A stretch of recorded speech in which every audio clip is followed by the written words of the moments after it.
Hi there, welcome. We're here today talking with Juhi Sing, trying to find out a little bit more about what she does and who she is. So, Juhi, who are you? Who am I? It's a loaded question. Well, I wear several hats. I'm a practitioner of Chinese medicine and Ayurvedic medicine. I'm the CEO of a company called the Juhi Center. I'm a mom. I like to think I'm a healer and an educator and an advocate for this field of alternative or integrative health. I mean, so we did who. So now, well, what do you do? I know you do acupuncture, but I hear it from speakers, but I hear from people all the time that have worked with you. They have one session with you and they're like, wow. And they just want to be around you and spend more time and do more sessions. So, what do you do that is so magnetic or what that works? What do you think that is? I care a lot. I mean, it's the first thing that comes to mind. I really put my heart and soul into everybody that I come into contact with. And so if I'm with you, I'm with you. And I want to know who you are and what you're made of and what the fabric of your being is. And so if there's something that I spend a lot of time doing, it's really getting to understand my patients far past their diagnosis or their symptoms, sort of second part of the puzzle. This is my chosen path in life. So when you ask who I am, I think a large part of who I am is how I came to this phase. And who I am as a human, and as a human being, I was diagnosed with ulcerative colitis and Crohn's disease when I was 16. And for those who don't know what that is, it's an autoimmune disorder that affects the intestines. And in my case, it was first the large intestine, which is ulcerative colitis. And then I'd say almost 2 years later, they found that my small intestine was also affected. And again, for those who don't know what it is an autoimmune disease, which requires heavy doses of different medications. And I suffered for 3.5 years. And this isn't pretty, but I would run to the bathroom, and sometimes I would go to the bathroom over 30 times a day and bleed profusely. And I was in horrific pain. I wasn't able really to leave the house unless I knew with an eye shot where a laboratory was, because if I didn't know and I wasn't sure if I could hold it, that for a 16, 17, 18-year-old, that it's a big deal for anybody. Okay, but somebody that's just in high school about to go to college it was pretty traumatic. And so on top of that, I was going from doctor to doctor, and the Western medicine was great in sort of the acute phases. We didn't really have any hope in the long term. And the medications that I was on was starting to affect my organs. And so really after 3.5 years of being in and out of hospitals and seeing various specialists, we were left with the option of getting a colostomy, which is to remove a part of the colon and replace it with a bag in the stomach, which is where you would go to the bathroom. Again, this is not a great option for anyone, let alone a not even 20-year-old. And so my mom, this is very funny and ironic. She called my aunt, who is a doctor in what I do. And my aunt lives between Germany and India. And she was going to be in India for the summer, which is what she usually does. She has a clinic there. And she said, well, what do we do? She's out of options. And my aunt said, nothing, just send her to me. And I went and stayed with her for 2.5 months. And she gave me acupuncture. And she put me on an Ayurvedic diet. So it was a diet for my constitution specifically. And I left India 2.5 months later, and I was fine. And so that really changed the trajectory from always, I knew from the time I was a child that I was going to go into medicine, but it changed the trajectory from Western medicine to Eastern, because this system of medicine, this form of medicine, had not just saved my life, but it gave me all of these options and this whole system of knowledge that I had even though I had grown, when I said before it was ironic because I grew up with this. I'm Indian. I was born in India. I've been seeing a homeopath since I was little. And I've known about Ayurvedic medicine since I was little. Yet, when this happened, the first thing that we did was go to Western doctors. And not only was it the first thing, but it was over 3.5 years. And yet, it was the one thing that it truly, I don't know where I would be if I had gotten the colostomy. You know, I'm just really thankful that I'm not there, and that I'm grateful for my aunt, and I'm grateful for where I am today, because you asked me who I am. I'm a patient first. And because I'm a patient first, it leads me then to become an advocate, because I cannot look at you in the eye and say, I understand, if I have not suffered. It's just, you don't know what it is to be in someone's shoes until you're there. You just don't. And so that's in large part why I got into the field that I got into, and why I'm choosing to really put my voice out there and stand up for those that don't have one. Wow, I don't think I've heard that story with such degree, you know, the specifics of it. Wow, what a story! And to be that in your teens, to have to live through that. Wow, that's incredible. So I guess that does kind of point to why. And so why you do what you do has to do with, it was so personally moving and transformative to yourself that you felt like you had to pay it forward, or you were already always going to be a healer and it just kind of changed the trajectory. What happened when it became personal? How did that change things? I just realized that there was a whole system of healthcare that also existed that no one really talked about, because it took 3.5 years for me to even fully realize that, and my parents to realize that as an option. And not only was it was what not just saved me, but I mean, I don't, hindsight's 20/20, but 3.5 years didn't need to be 3.5 years.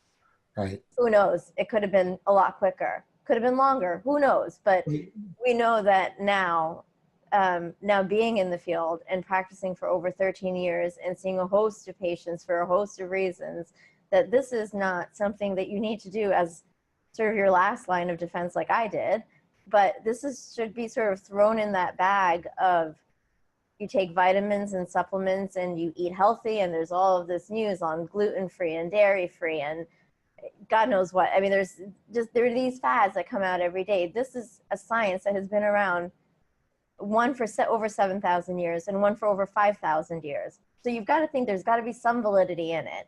And I am a walking testament of that. I was dying. I was going to Western medical school. I decided not to do that because I wanted people to know that they had options. And this is not something that is in the forefront. If my aunt hadn't been in this field, if I hadn't had this early exposure, I don't think I would have come upon it.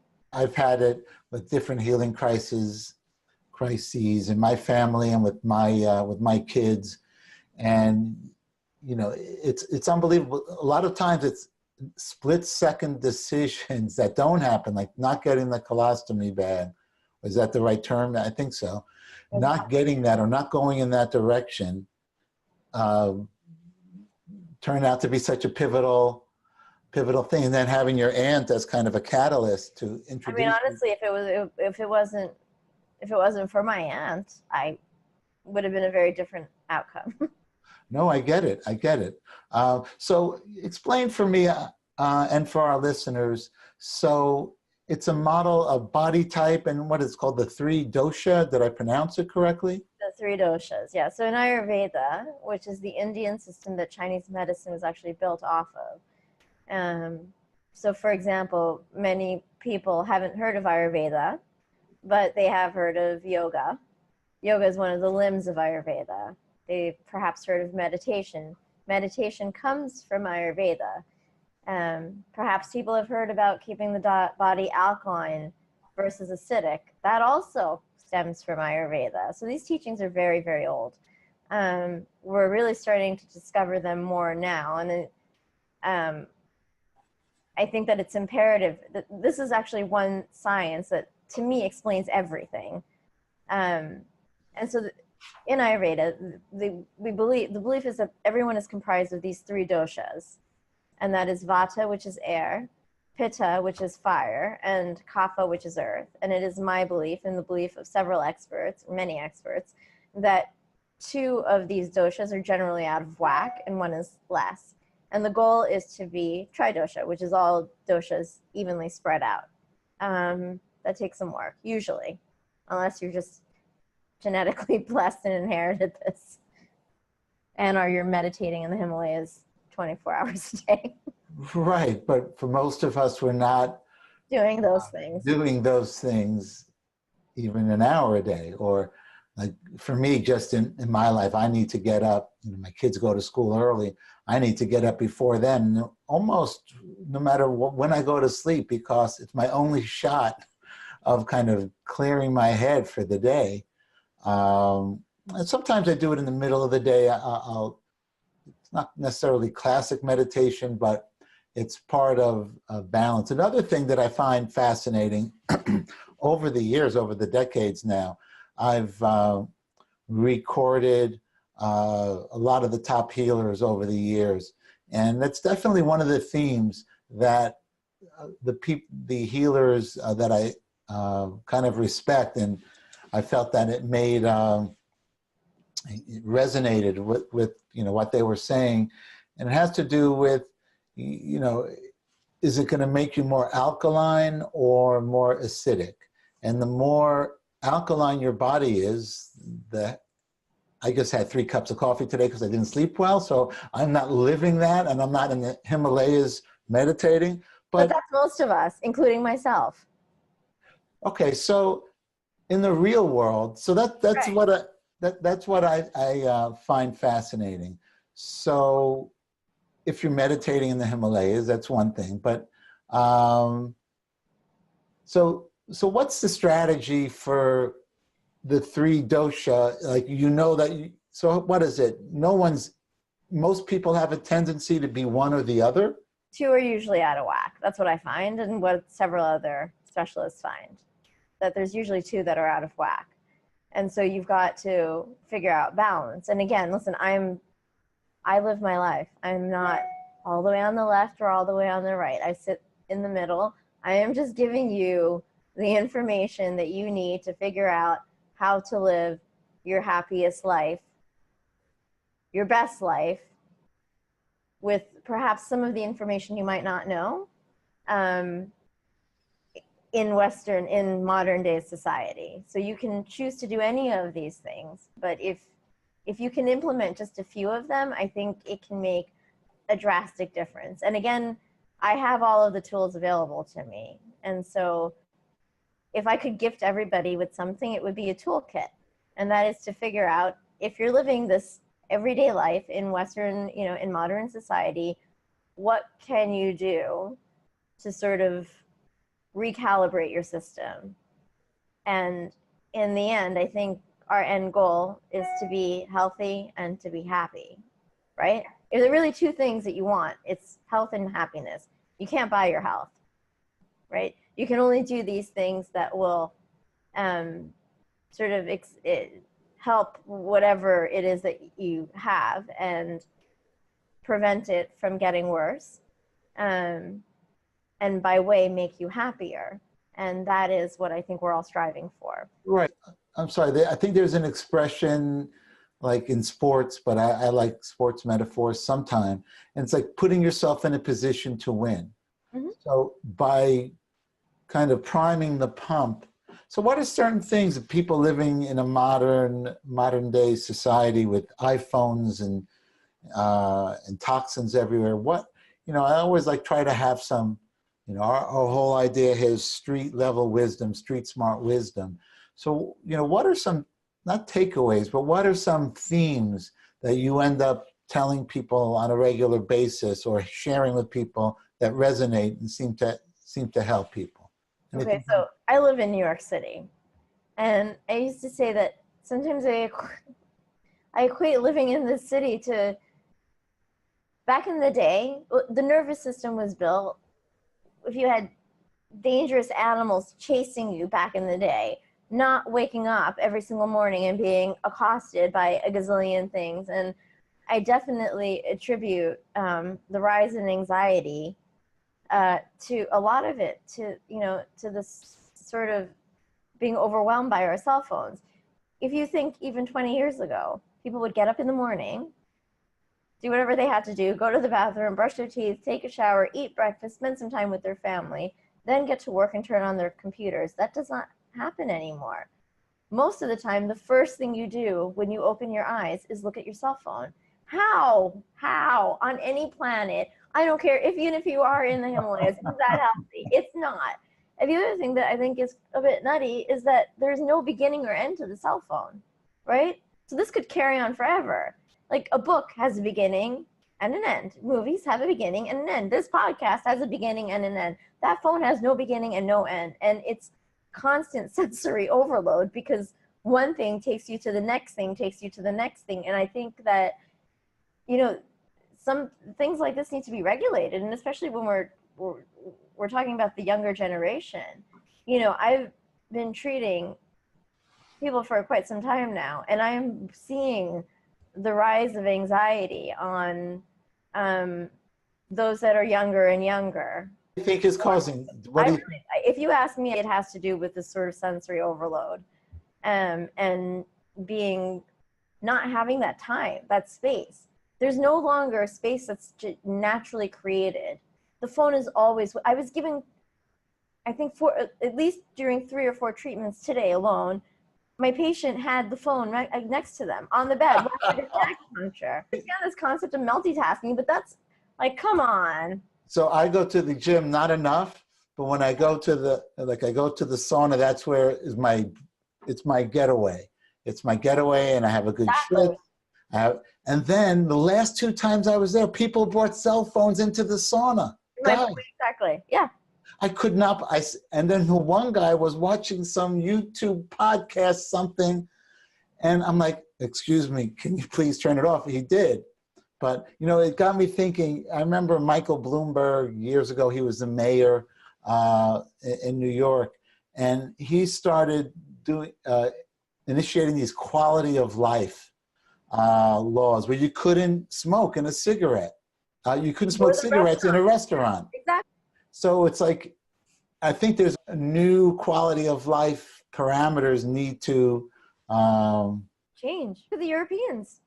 Look, I mean, even in India, people still take time to get together with their friends in the evening and socialize. And I feel like the human is coming out of humanity. And it sort of makes me sad, but at the same time gives me that fire where I feel like, all right, people, wake up. You have to wake up, because the soul is being sucked out. At least this is what I'm witnessing, and I see it all around me. And so, you know, it's like people talk about when they were younger, they didn't have to lock their doors, and I always say that I knew I had to come home when the lampposts went on. You know, we have to sort of inject more of that and go back to basics. Go back to a little more simple life that requires less. I was having a conversation like this with Thomas More. He wrote Care of the Soul. Mm-hmm. So I asked him a question: does your iPhone have a soul? And he said, absolutely. It depends what you do with it. So if it can facilitate a meaningful communication, absolutely. Yeah. But the flip side is, it can also suck your soul. It's designed for that. Like Apple and all these tech companies, they have teams of neuroscientists to figure out how to keep you addicted to your device. So, and what I'm seeing, what scares me for the future is that I'm seeing it younger and younger. I have an 8-year-old son, and I very much limit the amount of time he has on the phone. But if I didn't limit it, we probably have a bit of a problem. And just the fact that they have access to so much so quickly, you know, it's like immediate gratification as well. I mean, I can't believe I'm saying this, but when I was younger, I had to go to an encyclopedia if I wanted to figure something out. Like when I was, you know, And now you just type it in and you get the information. But again, there is a form of sensory overload. And when I see when the rise in certain inflictions, when I'm seeing that happen at an earlier age and more of it, it causes me to pause and say, okay, as a whole, as a society, what are we being bombarded with? Sorry, but I think that's one of those things. And again, I'm as addicted to it as most people, but I'm trying to set standards and boundaries, which is don't bring it into the bedroom to sleep. So you can't reach for it first thing in the morning, because I had the habit too. The minute I opened my eyes, like a lunatic, you reach for the phone and check your email. Nothing is that important. Nothing. Unless it's an emergency. I'm just going to leave it at that. Unless it's an emergency, nothing is that important. And now there's like new diagnoses, like not only stress, but tech neck, from like reading, like, you know, having your neck down. Yeah, all where the did way. that come from? Absolutely. Exactly, tech neck. And you see that when you're treating patients? Oh, yes, a lot. And again, I'm seeing it younger and younger. So any ideas or you know, it's so true, because, you know, I'm trying to be a role model for my kids, but I'm addicted to my checking my phone. And Just have to think what's doable, right? Because I'm a modern girl living in a modern world. I'm not in the Himalayas. I don't, you know, live this holier than thou life. I'm trying to let people know what helps, what doesn't, you know, what might not help. And I want people to know what options they have available to be able to live their best selves in this modern world. And a lot of the times you don't do these things until you feel them, right? So someone can say to you, go do acupuncture. The thought of getting needles stuck in you doesn't really sound that appealing, right? But when you feel how good the after effects are, then you want to do it more. When you know how good meditation can be, you'll want to do it. Usually when I want to teach people how to meditate, for example, something quick that you can do, yours, cheap, you don't need to go to anyone, and you can do it at any time in the day. You can literally change your day at any point in the day. So if you wake up and you have a crappy morning, you don't have to have a crappy day just because your day started off badly. It's like a light switch, you know, go meditate for 5 minutes or 1 minute or 2 minutes, whatever you want. But knowing that you can feel that good afterwards, I think, is what would propel someone to do it. It's like if you have a headache and you're used to taking Tylenol or Advil, you know what the effects are, so then you'll do it. I don't think that there's anything different than anything else that we're probably going to be covering. And there's no side effects from meditating. I mean, no, I've never seen any. Well, the main side effect is you're a little more present. Usually that's. Yeah, I mean, scientifically, I can give you a lot of the side effects. Let's hear some science. So here, we're, you know, towards the tail end of this. Okay. Let's hear some science. Let's hear some takeaways that people listening could put into effect in their life, and maybe some things that the science that backs it up and why it makes real sense. It's not just an intuitive thing. Anything come to mind? If I could gift one thing to everybody in this world, it would be to teach them how to meditate. Again, and the reason I say that is it's yours. You don't need to go to anybody. You can do it at any time in the day. It's free. You can teach other people and pass it along. And it truly works. It's science-backed. It has been proven, like in the gurus, for example, to lower heart rate and blood pressure, things that we generally consider automatic responses. And it gives you control over things that you sometimes feel like you don't have control over. It is yours. And I always say no one can take what you don't give, right? So when you have something that's yours that you can apply to yourself, for yourself, to feed your soul, I think this is one of those things. You have to just get past, don't get frustrated. Because if you get frustrated, it's like sitting through a yoga class and being really pissed off. Don't get frustrated. When you get frustrated, stop doing it. And then start again. But introduce it into your life. If it's a matter of using your phone, Headspace, there's an app. You know, just get your head around it. But learning how to sit in quiet and in stillness, because we are bombarded, whether you realize the extent of which most of us are bombarded or not. This is one thing that can help you live a happy life. Oftentimes you don't know where your mind is. And so I always say you can't empty your mind until you know what occupies your thoughts. And meditation is a great way to help you learn how to do that. Wow, that's a good one. It's anti-aging too, if that helps. Anti-aging is good. I could appreciate it's that. everything, but honestly, it's part of this wellness routine that I've created, where if, you know, I say to people, if you had an emergency toolkit, we see lots of doctors that have, you know, their tool bags, their toolkits, right? There's Band-Aids and alcohol swabs and tape. What would you put in your toolkit? And I think that's a question that everybody should ask themselves. What would you put in that toolkit? What do you need? And I think one of those things is meditation. I like it. I like it. So here's another question that we ask people that we have as guests on this little conversation series. If you were a superhero, what would your origin story be? You know, was there a certain thing, was a certain catalyst that was the thing that, you know, the Incredible Hulk was around radiation, and instead of killing him, it gave him a superpower. So is there anything come to mind? It was definitely being diagnosed at, you know, quite a young age. Was I would love, that would be a great superpower, would be a combination of Mother Teresa and Wonder Woman. I like it. I like it. You're painting you're painting a picture with that. It's good. I mean, it's true though, right? I mean, I do a lot of charity work that supports women and children. I love that. I feel that's a really strong, like, you know, we can do this. Mother Teresa and Wonder Woman. Yeah, I think that's what I would like to be. I think that's what I would personally like to be portrayed as. Yeah. Well, that's brilliant. That's brilliant. And any last takeaways or ideas you want to finish with that come to mind? Or just don't give up. Ask questions. You got to ask questions.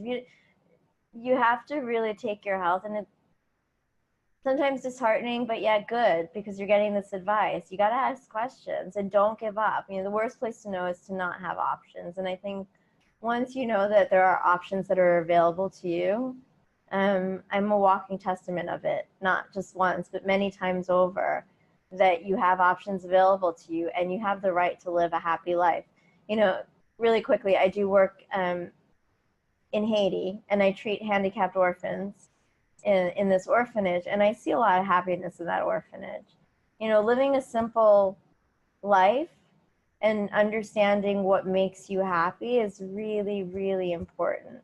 And I think we get caught up in a lot of the stuff, and we forget the soul. And so just go back to basics and figure that out, and meditate. It's easy. It's not that hard. I think that would be my takeaway. Don't ever lose faith. Don't ever give up. There's always an answer. You just have to look for it. And you've got to find that person that helps you not just look for the answer in a box. It's a lot of what I'm doing is about personalized care. It's look for the right person for you. Don't give up, and have faith. That's my takeaway. And have a wonderful holiday. That's a great note to finish on. So thank you so much for a wonderful conversation. Thank you. Thank you for having me.